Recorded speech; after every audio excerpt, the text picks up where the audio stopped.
In August of 1948, the United States Air Force completed a top-secret document.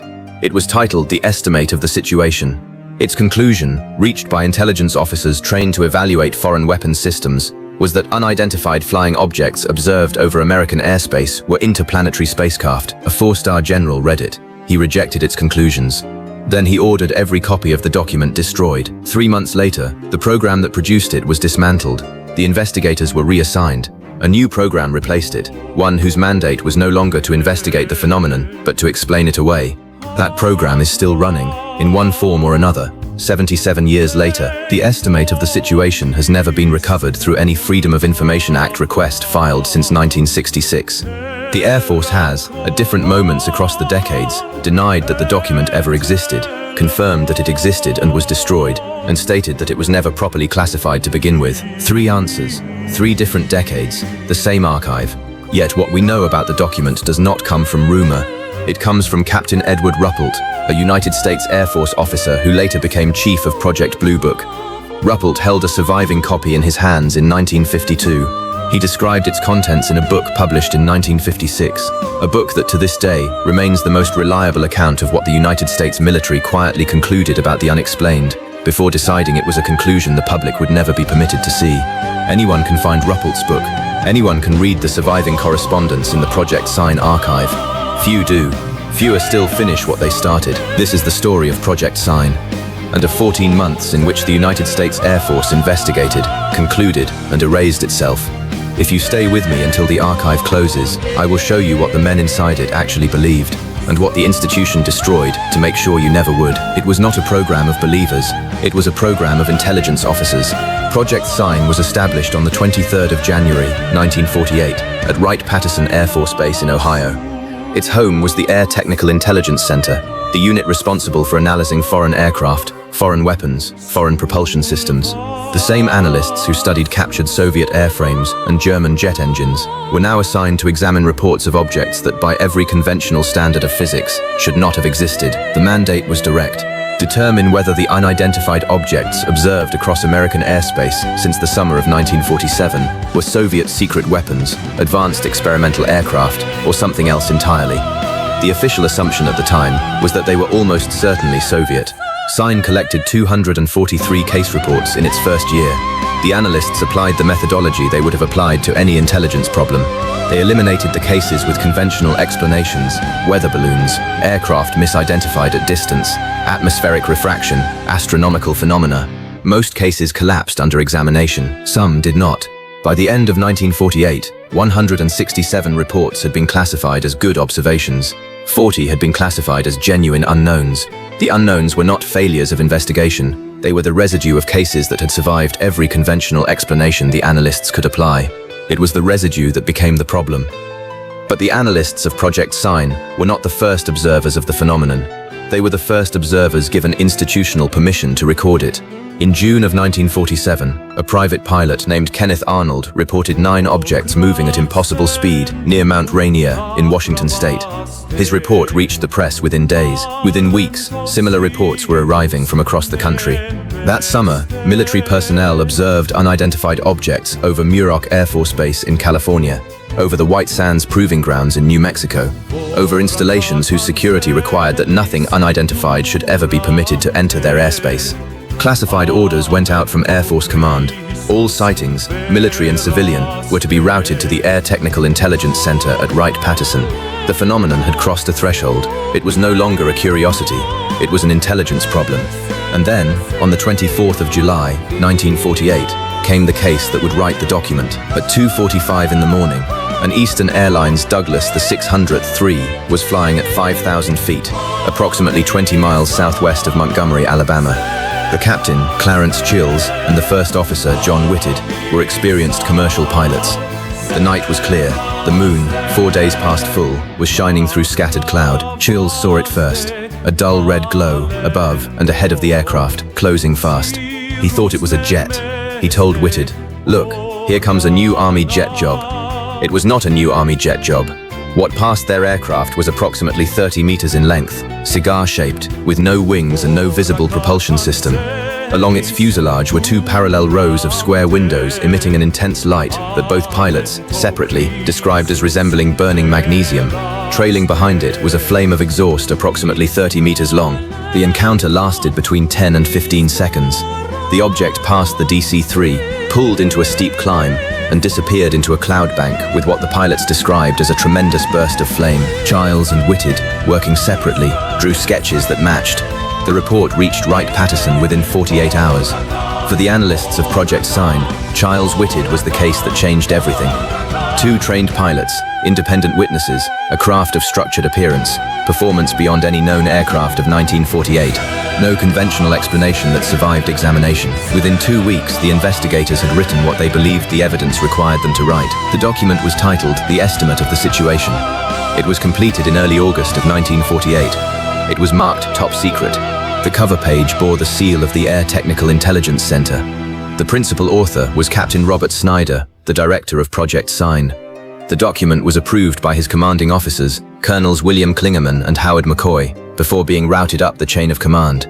What the estimate concluded, in its central finding, was that the residue of unexplained cases, the 40 unknowns that had survived every conventional explanation, were most plausibly described as interplanetary spacecraft. The document made a further observation. It noted that the wave of sightings appeared to correlate with the orbital approaches of the inner planets, Mercury, Venus, and Mars, to Earth. It predicted, in a passage that the surviving accounts describe in some detail, that a new wave of sightings would arrive in October of 1948.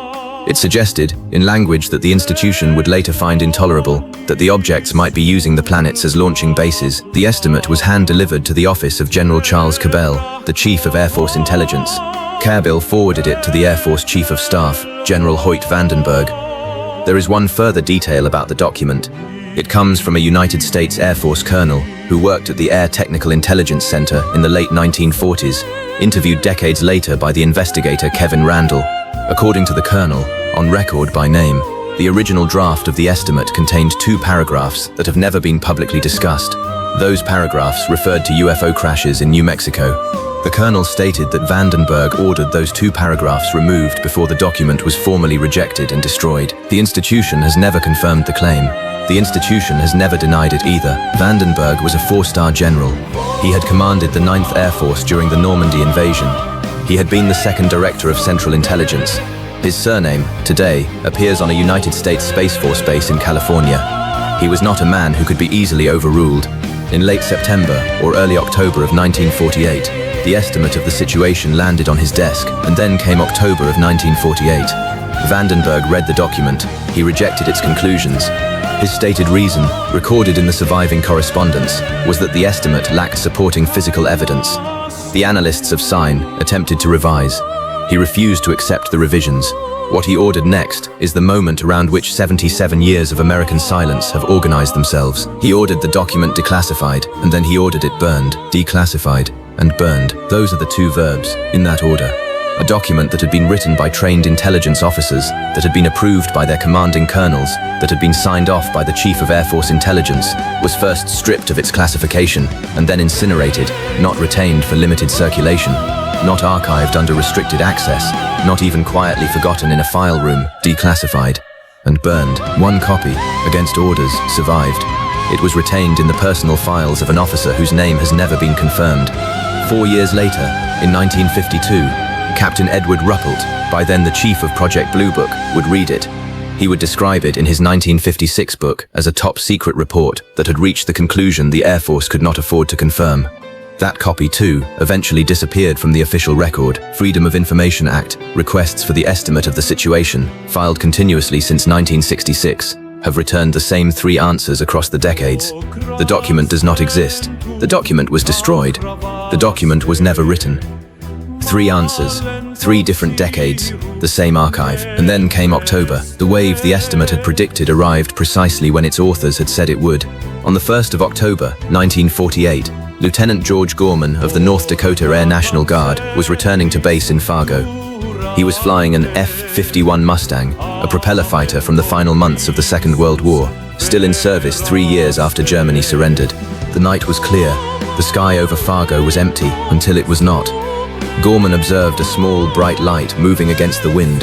He radioed the control tower. The tower had it on visual. The tower did not have it on radar. What followed has been recorded in the Project Sign files as the Gorman dogfight.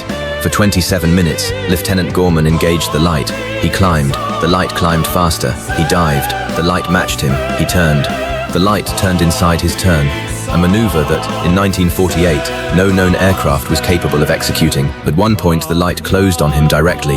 Gorman threw evasive action to avoid collision. The light passed within feet of his cockpit. When he climbed to follow, his Mustang's engine began to lose power at altitude. The light ascended vertically beyond the ceiling of his aircraft, past 37,000 feet, and was gone. Gorman landed. He was interviewed at length. His report was filed. It was filed at Wright-Patterson, at the Air Technical Intelligence Center, in the Project Sign archive. The same archive whose top-secret conclusion was, at that exact moment, being held in General Vandenberg's office, awaiting his decision. The men who had written the estimate had been correct. The man who would destroy it remained the only voice the institution would acknowledge. By December of 1948, Project Sign was being quietly dismantled. The personnel were being reassigned. Sneider, Klingerman, McCoy, every officer who had touched the estimate was moved into other duties. On the 11th of February, 1949, the Air Force announced the formation of a new program. It was called Project Grudge. Its official mandate was the continued investigation of unidentified flying object reports. Its actual mandate, as Ruppelt would later document, was debunking, not to determine what the objects were, to establish, through whatever methodology was required, that they were not what Project Sign had concluded they were. The investigators had been replaced. The conclusion had been destroyed. The program had been renamed. There is one further detail. In late 1948, an internal Air Force probe was launched to investigate how the estimate had reached Vandenberg's desk in the first place. It is known in the surviving correspondence as the Caldwell investigation. Its mandate was not to examine whether the estimate's conclusion had been correct. Its mandate was to identify the procedural and analytical failures that had allowed the conclusion to be written at all. The findings, in the language of the surviving records, pointed to analyst overconfidence, premature endorsement of speculative hypotheses, and groupthink dynamics within the project. The institution had investigated itself. The institution had identified the problem. The problem was that its own intelligence officers had reached a conclusion the institution could not afford to confirm. The Caldwell findings were used as the procedural basis for restructuring how UFO reports would be handled going forward.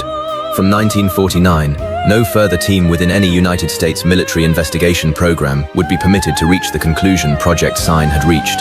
Not officially, not in writing, not in any document the chain of command would allow to survive. What we know with certainty is what the analysts of Project Sign saw something, and that what they saw, the institution that employed them was determined never to confirm in writing. If we put the pieces together, a pattern emerges that the official record cannot account for. The pattern is not what the United States Air Force concluded in 1948. The pattern is what it decided to do with that conclusion. I want to ask you something before this video closes. When an institution forms a team to investigate a phenomenon, and that team reaches a conclusion the institution does not want to hear, and the institution responds by destroying the conclusion and replacing the team, what, exactly, is being protected? Not knowledge. The knowledge already existed. The investigators already had it. Not security. The witnesses had already seen what they had seen. Not science. The methodology had been correct. The data was real. The residue had survived examination. What was being protected, I have begun to suspect, was something simpler and more disturbing. The right of the institution to remain the only voice that decides what the public is allowed to believe. That right has not been surrendered since 1948. Not by the United States Air Force. Not by any agency that has investigated the phenomenon since. Not by any government whose teams have privately reached conclusions that have leaked, only to be officially denied within weeks of the leak. The estimate of the situation was not the last document of its kind. It was the first one we know about. Ask yourself, before you close this video, how many other estimates have been written across the decades, by other teams, in other agencies, in other countries? How many have reached the same conclusion? How many have been read by men with 4 stars on their shoulders and ordered declassified and burned? And then ask yourself the harder question, what would have to be true for an institution to feel that destruction was the only acceptable response? I think about Captain Robert Sneider, sitting in his office at Wright-Patterson in August of 1948, signing his name to a document he believed the evidence required. I think about the colonels who approved it, about the general who hand-delivered it, about the moment, somewhere in early October, when a 4-star general read the conclusion and decided that the conclusion could not be allowed to exist. I think about the copy that survived in some unnamed officer's private files for 4 years, until Edward Ruppelt held it, read it, and remembered it well enough to describe it in a book that has remained in print since 1956, long after Ruppelt himself died, long after Vandenberg himself died, long after the institution that destroyed the document had become an institution that would, 2 decades later, send men to the moon and refuse to confirm what those men reported seeing on the way, burned. In the Chronicles of the Void, the most patient archives are the ones that begin with destroyed documents, and the American archive has been patient for 77 years, and when the next estimate is written, by whatever team, in whatever decade, in whatever institution, I have begun to suspect it will not survive long enough to be read. If what I have shown you has unsettled you, there is another archive I opened before this one, a forest in England. 3 United States Air Force officers who walked into the trees in December of 1980 and walked back out carrying something they could not explain. One of them was writing in his notebook in a language he had never learned. That tree line is open, on the screen now. The fire does not end here. What survives of Project Sign, the case files, the surviving correspondence, Ruppelt's book, the Freedom of Information replies that contradict each other across the decades, waits in the description below. Not because you need it, because some of you will want to see what they refused to file. The first watchers worked in offices, the next ones worked in orbit,